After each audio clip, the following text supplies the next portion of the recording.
Gold, trusted gold buyers. మీరు తాకట్టు పెట్టిన బంగారాన్ని విడిపించి ఈ రోజు ఉన్న మార్కెట్ ధరకు కొనబడను.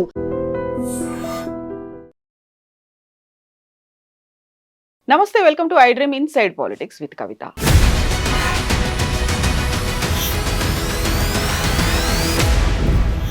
పాలమూరు రంగారెడ్డి మీద చర్చ జరగాల్సినటువంటి అవసరం ఉంది. అసలు నిజాలు ప్రజలకు తెలియచేయాలి, అందుకోసమే మేము నిరసిస్తాము, నినదిస్తాము అని చెప్పినటువంటి కేసీఆర్ అసెంబ్లీ సమావేశాలకు ఎందుకని హాజరు కాలేదు? 5 రోజుల సమావేశాల్లో కేవలం మొదటి రోజు 7 నిమిషాలు మాత్రమే ఉండి వెళ్ళిపోయినటువంటి కేసీఆర్తో పాటుగా బీఆర్ఎస్ ఎమ్మెల్యేలందరూ కూడా వాకౌట్ చేయడమే కాదు, బహిష్కరించారు. ఎందుకని? సమస్యల మీద పోరాటం ఎందుకు జరగలేదు? బీఆర్ఎస్ కార్యాచరణ కేసీఆర్ ఏం చేయబోతున్నారు? మనతో పాటుగా ఉన్నారు పొలిటికల్ అనలిస్ట్ వి ప్రకాష్ గారు. హలో అండి, నమస్తే. సో ఇవాళటి దాకా ఒక కథ, ఇప్పటి నుంచి ఇంకో కథ అని చెప్పినటువంటి కేసీఆర్ రాష్ట్ర కార్యవర్గ సమావేశం తర్వాత ఒక ఫుల్ లెంత్ ప్రెస్ మీట్ అనేది జరిగింది. ఆ తర్వాత ఆయన యాక్షన్లోకి రాబోతున్నారు. అసెంబ్లీలో మీరు నిలదీస్తారు, కడిగేస్తారు, ఇవన్నీ బోల్డ్ అంత హైపు, ఎక్స్పెక్టేషన్స్. బట్ ఇవన్నీ ఏదీ కాలేదు. ఫస్ట్ డే 7 minutes ఉన్నారు, అటెండెన్స్లో రిజిస్టర్లో సంతకం చేశారు, వెళ్ళిపోయారు. ఎమ్మెల్యేలందరూ కూడా ఎందుకని వాకౌట్ చేశారు? ఇక్కడ 2 విషయాలు అర్థం చేసుకోవాలి. ఒక లీడర్ అనేవాడు తను అనుకున్న లక్ష్యాన్ని సాధించడం కోసం అన్ని దిక్కుల తనే ఉండడు. ఇప్పుడు మహాభారత యుద్ధాన్ని నడిపింది మొత్తం కృష్ణుడే, కానీ మనకు సీన్లో ఎవరు కనబడతారు? అర్జునుడు కనబడతాడు, భీముడు కనబడతాడు, భీష్ముడు కనబడతాడు, వీరంతా కనబడతారు. అంటే తను అనుకున్న లక్ష్యాన్ని చేరుకోవడానికి ఏ పాత్రని ఎక్కడ ఉపయోగించుకోవాలి, ఎవరెవరిని ఎట్లా అందులో ఇన్వాల్వ్ చేయాలి, అల్టిమేట్గా ఒక కామన్ మ్యాన్ దాకా ఆ నినాదాన్ని ఎట్లా తీసుకుపోవాలి, తను అనుకున్న ఆ గమ్యాన్ని ఎట్లా చేరాలి, ఈ విషయంలో డెలిగేటింగ్ పవర్స్ అనేది లీడర్షిప్లో ఒక ముఖ్యమైన సబ్జెక్ట్.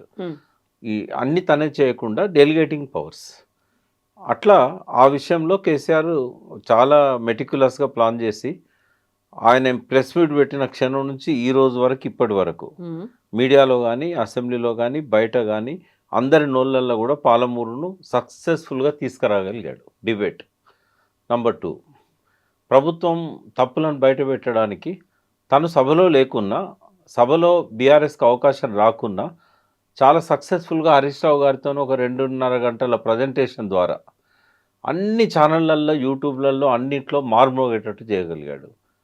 అయితే ఈ 2 అవకాశాలు సభలో లేవు ఆయనకి.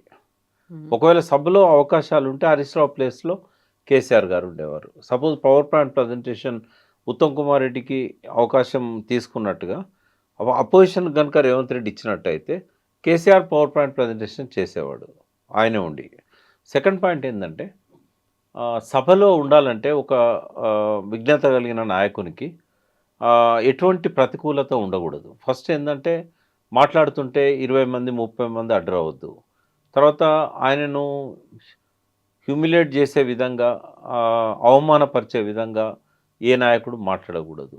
అంటే సభా నాయకునికి ఎంత ప్రతిష్ట ఉంటుందో సభలో, ఉపనాయకునికి ఎట్లుంటుందో ప్రతిపక్ష నాయకునికి కూడా అట్లాగే ఉంటుంది. ఆయన క్యాబినెట్ హోదా కదా, అతను అపోజిషన్లో ఉండడం చెప్పి రాళ్ళేయడం కానీ, తక్కువ చేసి మాట్లాడడం కానీ, చులకనగా మాట్లాడడం కానీ, అన్పార్లమెంటరీ లాంగ్వేజ్ యూజ్ చేయడం కానీ. ఇంకోటి, అసెంబ్లీ రూల్స్ ప్రకారంగా ఏ వ్యక్తి ఇంకొక వ్యక్తిని నేరుగా అవమానపరచడమే కాదు, మాట్లాడడం కూడా ఆ సభా నియమాలకు విరుద్ధం. అధ్యక్ష అని చెప్పి అడ్రస్ చేయాల్సింది అధ్యక్షుడిని, కంప్లైంట్ చేయాల్సింది అధ్యక్షునికి అతని మీద. కానీ అసెంబ్లీ ఎట్లా తయారవుతుంది?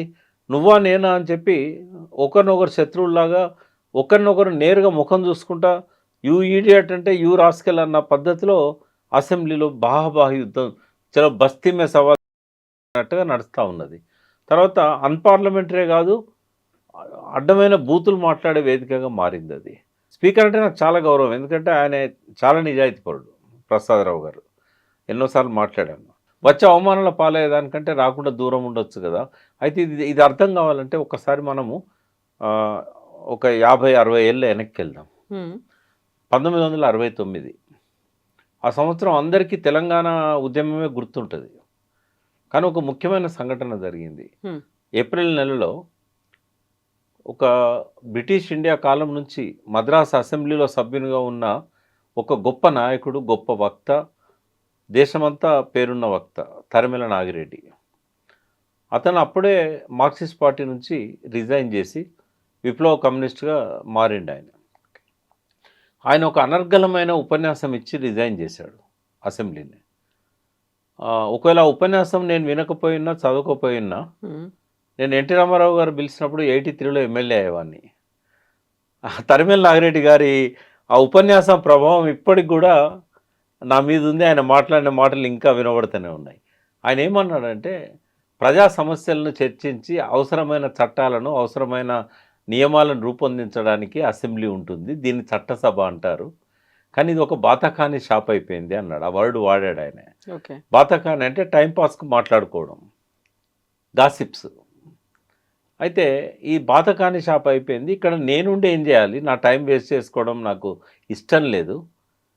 ఆ టైంలో పుచ్చలపల్లి సుందరయ్య, మద్దికాయల ఓంకారు, నర్రా రాఘవరెడ్డి, తర్వాత చాలా గొప్ప వావిలాల గోపాలకృష్ణయ్య, యోధుల అసెంబ్లీలో ఉండి ఒక పద్ధతి ప్రకారంగా డిస్కషన్ జరుగుతున్న సమయంలో కొండా లక్ష్మణ్ బాపూజీ, మరి చెన్నారెడ్డి ఇట్లాంటి వాళ్ళు ఉన్న టైంలో బ్రహ్మానందరెడ్డి ముఖ్యమంత్రి ఉన్నప్పుడు అప్పుడే బాతకాని షాప్ అయింది అసెంబ్లీ. ఆ రోజుల్లోనే బాతకాని షాప్ అయ్యి క్రమక్రమంగా ప్రవర్ధమానం కావడానికి బదులు దిగజారుతూ బూతుఖానా షాప్ అయింది. ఇప్పుడు ఏ ఒక్క నియమాన్ని కూడా ప్రభుత్వంలో ఉన్న పెద్దలు పాటించడం లేదు. కొంత ఎక్సెసెస్ను మనం పర్మిట్ చేయొచ్చు, కానీ అది మితిమీరి తారాస్థాయికి వెళ్ళింది. విలువలు పాతాళానికి దిగజారాయి. అక్కడ కేసీఆర్ లాంటి వాడే కాదు, నేను మీ ద్వారా కూడా మళ్ళీ బీఆర్ఎస్ ఎమ్మెల్యేలకు కానీ అసెంబ్లీలో విలువలను పాటించాలన్న వాళ్ళకి కానీ ఒక సూచన ఏంటంటే, మీరు సభలో ఉంటే ముఖ్యమంత్రి ప్రవర్తన మారదు. కేసీఆర్ లాంటి వాళ్ళైతే అసలు 100% ప్రూవ్ చేయగలుగుతారు.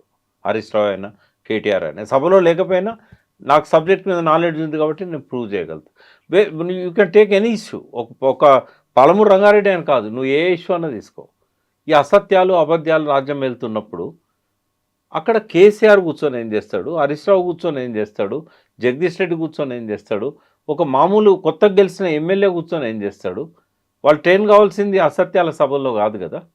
సభను సరైన పద్ధతిలో నిర్వహించనంత వరకు సంతకం పెట్టి పొమ్మని చెప్పి ఎమ్మెల్యేలందరికీ నేను చెప్తున్నాను. కేవలం ఈసారి సమావేశాల్లోనే ఇలాంటి పరిస్థితి కనిపించిందా, ఇంతకుముందు లేదంటారా? దాదాపుగా రేవంత్ రెడ్డి ముఖ్యమంత్రి అయిన కాడ నుంచి ఎక్కువగా ఉంది. అంతకుముందు కేసీఆర్ ఉన్నప్పుడు కొంత ఉంది, లేదని నేను అన్నా. అయితే ఇప్పుడు అక్కడ సెషన్స్ జరుగుతున్నాయి. ఇన్ని రోజులు పెట్టాలి, ఇలా అయితేనే మేము చర్చకు సిద్ధంగా ఉంటాము, లేకపోతే మాకు పవర్ పాయింట్ ప్రజెంటేషన్ ఇవ్వండి, ఇన్ని రకాలుగా చెప్పినటువంటి బీఆర్ఎస్ ఎమ్మెల్యేలు సడన్గా వెళ్ళిపోవడం. యాక్చువల్గా వాళ్ళు పవర్ పాయింట్ ప్రజెంటేషన్కి అవకాశం ఇస్తారా లేదా తెలియకుండానే ఫస్ట్ వాకౌట్ అన్నారు, తర్వాత మేము బహిష్కరిస్తున్నామని చెప్పారు. అసలు విలువైనటువంటి కొన్ని తీర్మానాలు ఉంటాయి, లేకుంటే వీటన్నిటికీ సంబంధించి జరగాల్సినటువంటి చర్చ అనేది ఉంటుంది. వీటిలో దేంట్లోనూ పార్టిసిపేట్ చేయలేదు అంటే అక్కడ వాతావరణం లేదు కదమ్మా. ఇప్పుడు పవర్ పాయింట్ ప్రజెంటేషన్కి అనుమతి ఇవ్వమని చెప్పారు, చెప్పకుండా వీళ్ళు వాళ్ళంతా వాళ్ళు ఏకపక్షంగా నిర్ణయం తీసుకోలేదు. వాళ్ళు పెట్టిన దాని మీద రిప్లై లేదు. వాళ్ళకు ఓవరాల్గా ఏంటంటే ఇంకా పవర్ పాయింట్ ప్రజెంటేషన్ మీకు ఇచ్చే అవకాశం లేదని చెప్పారు. సెకండ్ ఏంటంటే, గత సెషన్లో మనం చూసాము, హరీష్ రావు గారు బడ్జెట్ సెషన్లో 2 గంటలు మాట్లాడితే 33 సార్లు అడ్డుదలిగారు, మైక్ కట్ చేశారు.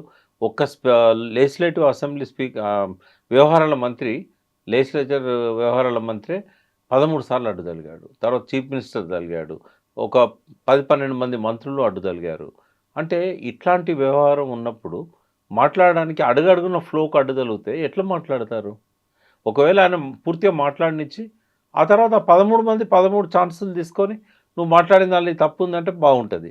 కానీ అసలు ఫ్లో కట్టడం జరిగితే కేసీఆర్ అయినా హరీష్ రావు అయినా ఇంకోరైనా ఎట్లా మాట్లాడగలుగుతారు? అది మనం చూసాం కదా. ఇప్పుడు చర్చ అనేది అసెంబ్లీలో ఒక వేదిక కాబట్టి జరుగుతుంది అని, అలా కాకుండా ఇండివిజువల్గా ఎవరి భవన్లో వాళ్ళు కూర్చొని మాట్లాడుకుంటే వాళ్ళ వర్షన్ వినిపించినట్టు మాత్రమే అవుతుంది కదా. అదే కావాలి మనకి. ఎందుకంటే చర్చకు ముందు వర్షన్ వినిపించే అవకాశం ఉండాలి. వర్షన్ వినిపిస్తేనే కదా చర్చ జరిగేది. ఆ వర్షన్ వినిపించే అవకాశం సభలో లేదు. ఓకే, అంటే ప్రభుత్వానికి ఉంది, అపోజిషన్కు లేదు. లేనప్పుడు ఇంకా చర్చ ఎక్కడ జరుగుతుంది? వర్షనే విననప్పుడు చర్చ ఏం చేస్తారు? అల్టిమేట్గా ప్రజలే కదమ్మా తెలుసుకోవాల్సింది, మీడియా అండ్ ప్రజలు.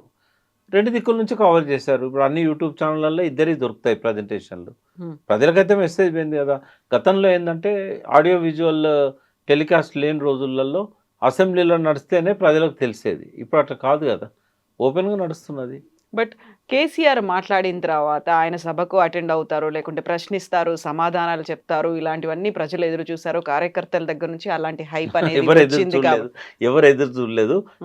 మీకు మీ ద్వారా మొత్తం 4 కోట్ల తెలుగు వాళ్లకు, తెలంగాణ ప్రజలకు, అందులో ప్రధానంగా ప్రభుత్వానికి, ప్రతిపక్షానికి, మీడియాకు నేను ఒకటి చేయదలుచుకున్నా. కేసీఆర్ అనేవాడు ఈ 3 ఏళ్ళు కూడా, నెక్స్ట్ 3 ఏళ్ళు సంతకం పెట్టిపోతాడు తప్ప ఆ సంతకం వెళ్ళి కూర్చోడిగా ఆ సంతకం అంటే అన్లెస్ ఇప్పుడు ఏదైతే సభలో బీఆర్ఎస్ వాళ్ళు వాకౌట్ చేశారో రాబోయే రోజుల్లో కూడా ఓన్లీ బడ్జెట్ సమావేశాలలో చెప్పుకోవడానికి అవకాశం ఇస్తే చెప్తారు. మిగిలిన సెషన్స్ ఇట్లా ఇదే పద్ధతిలో బైకాట్ చేసి ప్రజాక్షేత్రంలోకి వెళ్తారని నేను అనుకుంటున్నా. సో కేసీఆర్ సంతకం పెట్టి వెళ్ళిపోతారు. విషయంలో అయితే నేను కన్ఫర్మ్గా చెప్పగలుగుతా. ఆయన మనస్తత్వం నాకు తెలుసు కాబట్టి ఇంకా సంతకం పెట్టిపోవడం తప్పితే జనగణమనప్పుడు వచ్చి నిలబడము, తర్వాత గవర్నర్ ఉభయ సభలను ఉద్దేశించి ప్రసంగించినప్పుడు మౌనంగా వినయంగా సభలో ఉండడము, ఇవి తప్ప ఇంకా ఆయన కనీసము ఎట్ హోమ్ మీటింగ్స్ కూడా ఆయన పోవట్లేదు కదా గవర్నర్ దగ్గర జరిగే. ఎందుకంటే చాలాసార్లు చెప్పాను, మళ్ళీ చెప్తున్నాను, ఆయనే ఒక మూడీ పర్సన్, సుజన విధేయుడు అని రాస్తాడు లెటర్ రాసినప్పుడు. అదే ఆయన క్యారెక్టర్. మంచి వాళ్ళకే ఆయన విధేయుడు ఉంటాడు తప్ప దుర్జనులకు, ఆయన ఇష్టం లేని వ్యక్తులకు ముఖం కూడా చూడడానికి ఇష్టపడడు, గత్యంతరం లేకపోతే తప్ప. అయితే ఇక్కడే కీలకమైనటువంటి ప్రశ్నలు చాలా ఉన్నాయి. అందులోనూ పాలమూరు రంగారెడ్డికి సంబంధించి ఉన్నటువంటి ప్రశ్నల్లో ప్రధానంగా ఆ ప్లేస్ని ఎందుకని మార్చారు? జూరాల దగ్గర కట్టాల్సినటువంటి దాన్ని మార్చాల్సినటువంటి అవసరం ఏముంది? అక్కడ ప్రభుత్వమే కాదు, కవిత కూడా అడుగుతున్నటువంటి క్వశ్చన్ అది. దానికి ఆన్సర్ అనేది వచ్చిందా? ఒక మాట అమ్మ, దానికి ఎవరో ఆన్సర్ ఇవ్వాల్సిన అవసరం లేదు. ఈ ప్రశ్న ఎవరి లోపలనైతే తలెత్తుతో కళ్ళు మూసుకొని ఒక 30 సెకండ్స్ ఆలోచిస్తే సమాధానం దొరుకుతుంది. ఇప్పుడు మీ ఇల్లు ఉంది, మీ అపార్ట్మెంట్ అనుకుందాం, అందులో ఒక 100 ఫ్యామిలీస్ ఉన్నాయి. ఈ 100 ఫ్యామిలీస్కి ఇంతకుముందు ఏదైతే చిన్న ట్యాంక్ కట్టిందో ఆ ట్యాంక్ సరిపోతలేదు ఆ నీళ్ళు ఇవ్వడానికి. ఒక గంట లోపలనే అది ఎగ్జాస్ట్ అవుతున్నది. పక్కన ఇంకొక పెద్ద ట్యాంక్ ఉంది. కనెక్షన్ మార్చుతారా? మారుస్తారు కదా. మనకు కావాల్సిన సోర్స్ అనేది ఎక్కువ రోజులు వచ్చేది, ఎక్కువ వాటర్ అవైలబిలిటీ ఉండే సోర్స్ కావాలి మనకు. కాకపోతే ఆ ఫ్లెక్సిబిలిటీ అనేది ఉందా, అక్కడ అవైలబిలిటీ అనేది ఉందా, ప్రాక్సిమిటీ ఇవన్నీ కూడా చూస్తారు, అండ్ ప్రయోజనాలు అనేవి కూడా ఉన్నాయి అనేది. దీని మీదనే ఒక 10 మినిట్స్ మాట్లాడాలి.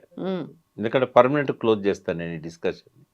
ఇంకా ఈ ప్రసారాన్ని విన్న వాళ్ళ ఎవరికి కూడా జీవితంలో మళ్ళీ పాలమూరు మీద డౌట్ రాకుండా మాట్లాడదాం. నంబర్ 1 ఏంటంటే సమైక్య రాష్ట్రంలో పాలకులు తెలంగాణకేమో ప్రాజెక్టులు కట్టినట్టు చూపెట్టాలి, కానీ నీళ్ళు రాకూడదు. నో డౌట్ అన్నట్టు ఏ ముఖ్యమంత్రి అయినా అదే చేశాడు. ప్రాజెక్టులు కట్టాలి కానీ నీళ్ళు రాకూడదు. పాలమూరు రంగారెడ్డి కట్టాలి కానీ నీళ్ళు రాకూడదు.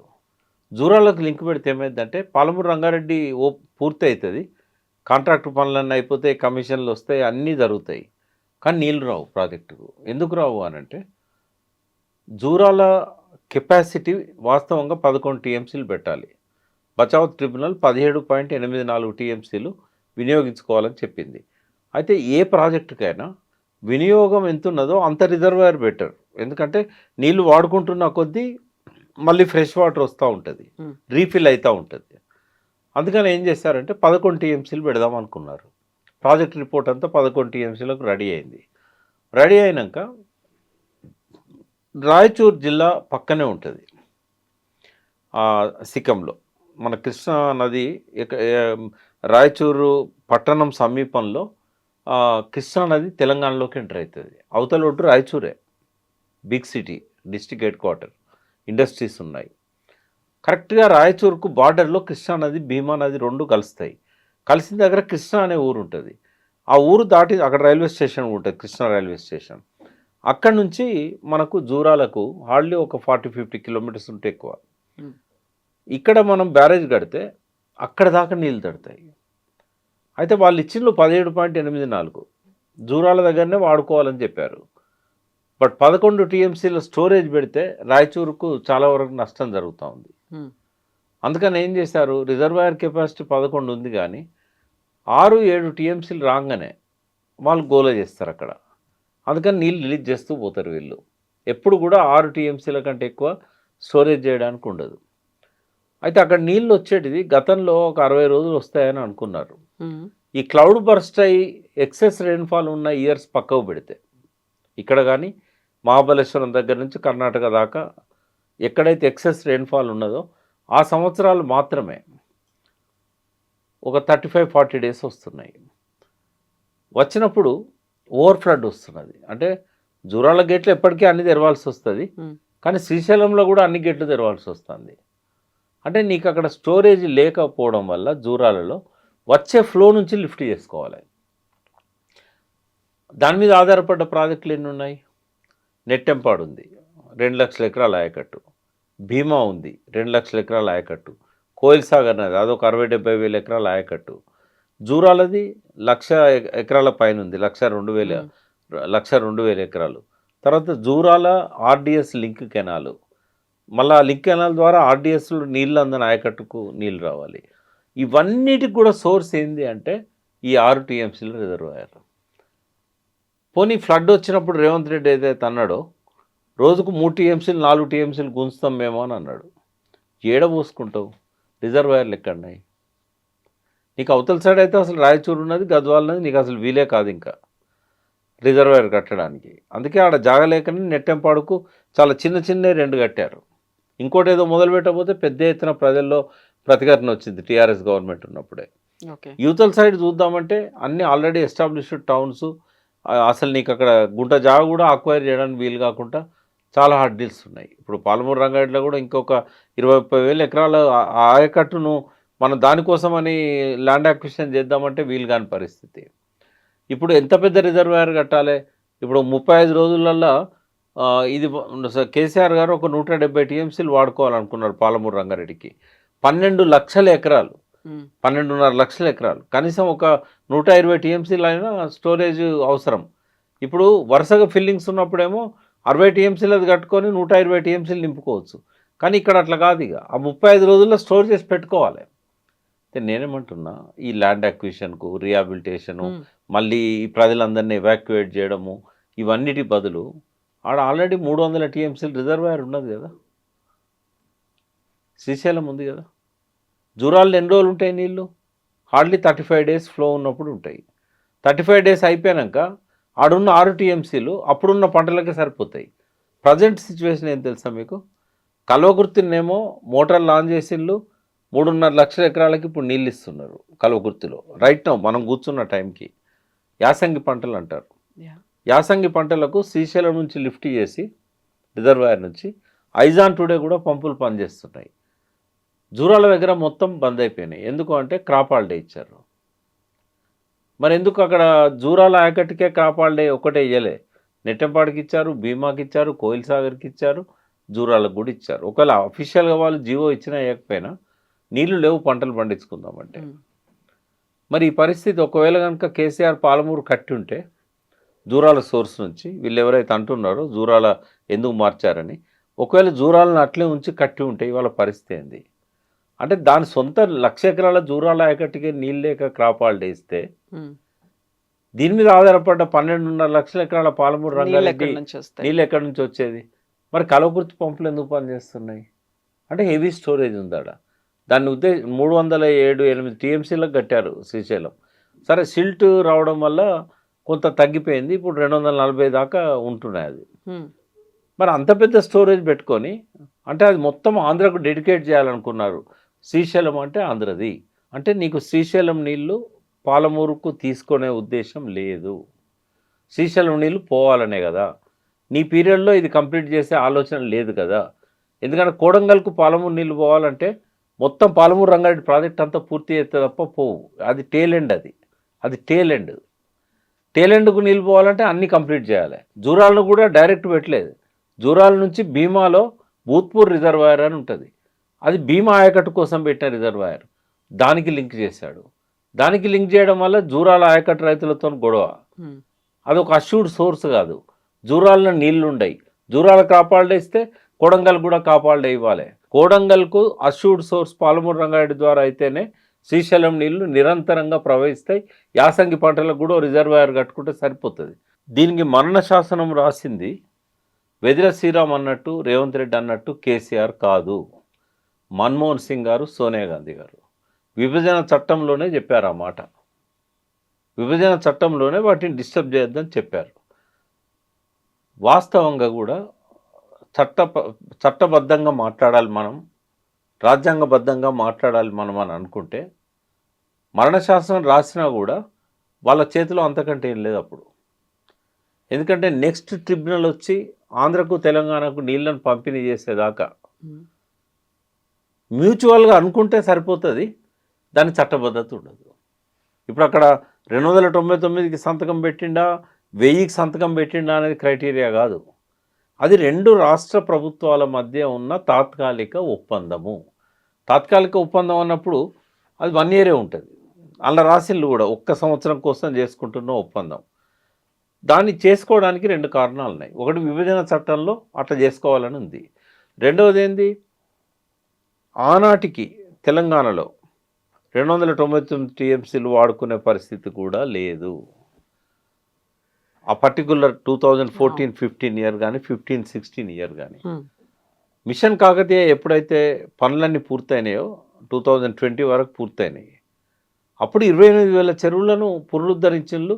ఇంకా ఒక 16,000 చిన్న నీటి వనరులను పునరుద్ధరించారు. అప్పుడు కొంచెం స్టోరేజ్ చేసుకోవడానికి, వినియోగించుకోవడానికి, కృష్ణా నీళ్ళను కొద్దిగా ఎక్కువ వాడుకోవడానికి అవకాశం వచ్చింది. ఫిర్బీ 200 టీఎంసీలే, అంతకంటే ఎక్కువ లేదు.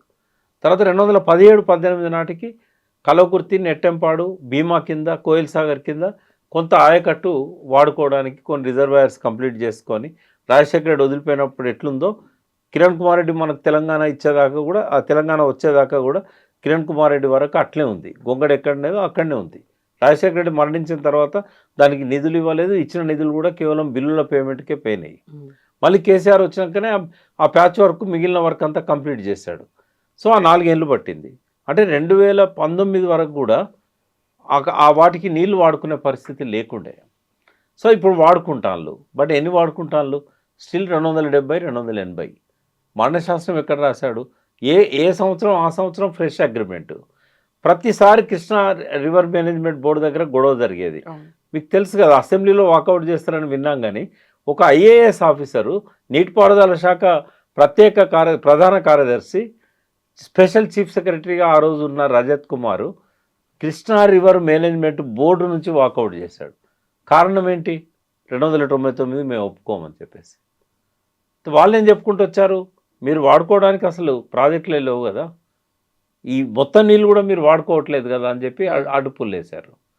అందుకే ఈ ప్రాజెక్టులన్నీ కంప్లీట్ అయితే తప్ప పాలమూరు రంగారెడ్డి, వీటి మీద ఉన్న ఎత్తిపోతల పథకాలు దేవరకొండ ప్రాంతంలో మొదలుపెట్టినాయి, మహబూబ్నగర్ ప్రాంతంలో మొదలుపెట్టిన గుత్పా లాంటి ఇవన్నీ పూర్తి అయితే, గట్టు ఎత్తిపోతల పథకం, ఇట్లాంటివన్నీ పూర్తి అయితే తప్ప మనకు 299 కంటే ఎక్కువ నీళ్లు వాడుకునే అవకాశం రాలే. ఓకే, ఇప్పుడు ట్రిబ్యునల్ విచారణ జరుగుతుంది. దీనికోసమే కదా కేసీఆర్ గారు ట్రిబ్యునల్ కావాలని చెప్పి పట్టుబట్టి, ఉమాభారతి ఇరిగేషన్ మినిస్టర్ ఉన్నప్పుడు, జలశక్తి మంత్రి ఉన్నప్పుడు కొట్లాడితే ఆమె ఇవ్వకపోతే సుప్రీంకోర్టులో పిటిషన్ వేస్తే 3 ఏళ్ళు నడిచిన తర్వాత షెకావత్ గారు విత్డ్రా చేసుకుంటేనే మేము ఇది రెఫర్ చేస్తామని అన్నాక సెక్షన్ 3 కింద రెఫర్ చేసి ట్రిబ్యునల్ ఏర్పాటు చేయకపోతే శాశ్వతంగా మన హక్కులు పోతాయని చెప్పి పట్టుబట్టి పోరాడి సాధించింది సెక్షన్ 3 కింద కేసీఆర్. కాబట్టి ఆయన మీద అభండాలు వేస్తే, ఆయనను ఒక జలద్రోహిగా చూపెట్టాలనుకుంటే తెలంగాణ ప్రజలకు తెలుసు కదా 2014 ముందు ఎన్ని నీళ్ళు ఉన్నాయి, ఎంత పంట పండింది, 2014 తర్వాత పరిస్థితి ఏంది, ఇప్పుడున్న పరిస్థితి ఏంది. ఇప్పుడు మీరు ఆ కేసీఆర్ని జలద్రోహిగా చూపించాలనుకునేది కేవలం ప్రభుత్వం మాత్రమే కాదు, స్వయంగా తన కూతురే అంటున్నటువంటి మాటలు, కవిత అనే మాట, ఇవన్నీ కూడా బోల్డ్ అని క్వశ్చన్స్ ఉన్నాయి, ఆరోపణలు ఉన్నాయి, లేకపోతే అక్రమంగా ఇంటికి తరలించుకుపోయారు అనేటువంటి మాటలు చెప్పిన తర్వాత కేసీఆర్ స్వయంగా అసెంబ్లీకి రాకపోతే బీఆర్ఎస్ ఉనికే ఉండదు అనే మాట అసెంబ్లీ సెషన్స్ కంటే ముందు చెప్పారు. అసెంబ్లీ సెషన్స్ అయిపోయే రోజు తను చెప్పినటువంటి ఒక మాట, వ్యక్తిగా వెళ్తున్నాను, నేను శక్తిగా వస్తాను, కేసీఆర్ గురించి, బీఆర్ఎస్ పార్టీ గురించి, కుటుంబం గురించి, నేతల గురించి, అందరి గురించి చెప్పారు. సో ఇక్కడ బీఆర్ఎస్ పార్టీ ఉనికి లేకుండా పోతోంది అనేది కవిత చెప్పారు.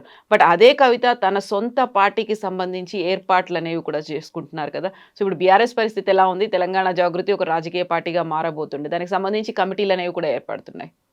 అంటే ఎవరైనా పార్టీ పెట్టుకోవచ్చమ్మా. హ్మ్. ఉన్న పార్టీలోంచి ఎవరైనా రిజైన్ చేయొచ్చు, లేదా బహిష్కరించబడ్డ తర్వాత వేరే పార్టీ పెట్టుకోవడానికి ఎవరికీ ఇబ్బంది లేదు. ఆమె వ్యక్తిగత విషయాల్లోకి నేను పోను. ఆమె వ్యక్తిగా వస్తదా, శక్తిగా వస్తదా, హ్మ్. ఆమె పార్టీ ఎట్లుంటది, ఆ విషయాల్లోకి నేను పోను గానీ, ఆమె చేసిన 2 కామెంట్స్ మీద నేను మాట్లాడతా. ఒకటేందంటే బీఆర్ఎస్ ఉనికి పోగొట్టుకుంటుంది అని అంటున్నది. ఉనికి లేకుండా పోతది ఉనికి కేసీఆర్ లేకుండా రాకపోతే. పోతది. అంటే అది ప్రేమతోని చెప్పిన మాట, లేకుంటే హ్మ్. పోతే బాగుండు అని మనసులో ఉన్న మాట ఆమెకే తెలవాలది. ఒక కన్సర్న్ ఉందనుకోవాలా అంటే లేదా? కన్సర్న్ ఉంటే ఇట్లా మాట్లాడరు గదా! ఆమె విజ్ఞతకే వదిలేద్దాం. అది ఆమె ఏ రకంగా అన్నది అనేది. అదే ఇంకో మాట కూడా అంది. ఇక్కడ ఏం చేసిండ్రని మీరు జాతీయ రాజకీయాల్లోకి పోయిన్రు, బీఆర్ఎస్‌కి ఎందుకు మార్చుకున్నారనేది. సరే అదంతా ఏందంటే బీఆర్ఎస్ ఎక్స్‌ప్లెయిన్ చేస్తది. ఎందుకు నా దృష్టిలో నేను సపోర్ట్ చేశాను. బీఆర్ఎస్ నాతోని కేసీఆర్ గారు గానీ, ఆ పార్టీ నాయకులు ఎవరు గూడా ఇది విస్తరించాలి ఈ పార్టీ, దీని మీద ఒక నిర్ణయం తీసుకుంటున్నాము. మీ అభిప్రాయం ఏందని నన్నెవరు అడగలేదు. నేను I was the founder of TRS. నన్ను ఆ రోజు సభలోకి గూడా నేను పోలేదు.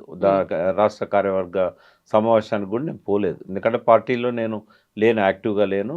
సాధారణంగా ఎప్పుడన్నా మీటింగ్‌లో పోవడం తప్పితే నేను డిసిషన్ మేకింగ్‌లో లేకుంటిని. హ్మ్.